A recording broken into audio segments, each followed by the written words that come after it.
Kana beektuu laata? Oromoon odaa shan, gadaa shan, hortee shan, bokkuu shan akka qabu beektuu? Isaanis eenyu fa'aadha? Eessatti immoo argamu? Kan jedhu har'a viidiyoo kana keessatti bal'inaan waliin ilaalla. Kana ilaaluun maaliif nu barbaachise yoo jenne akka Oromootti wantoota Oromummaa keenya ibsan waan ta'eef waan beekuu qabnudha. Lammaffaan immoo gaaffiiwwan intarviiyuu yeroo dorgommiiwwan adda addaa dorgomnutti naannoo Oromiyaa keessatti baay'inaan gaafatama waan ta'eef gaaffiiwwan kanneen beekuu qabna. Egaa anis akka kana beeknuuf yookaan hubannoo isaa qabaannuuf viidiyoo kana gabaabsee isiniif hojjechuuf yaaleera.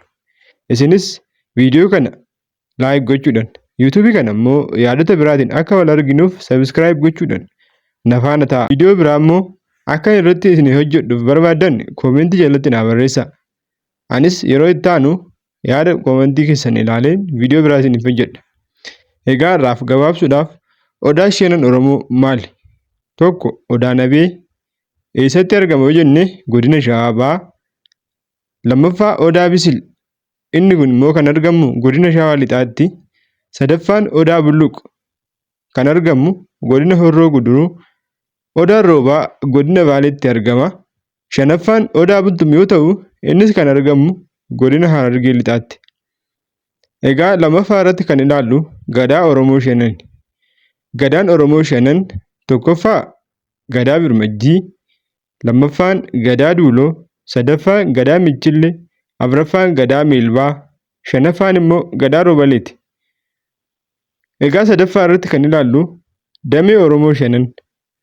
Dameen Oromoo shanan tokkoffaa Maccaa fi Tuulama, lammaffaan Ittuu fi Humbannaa, sadaffaan Raayyaa fi Asaboo, afuraffaan Sabboo fi Goonaa yoo ta'u shanaffaan Siikoo fi Maandodha.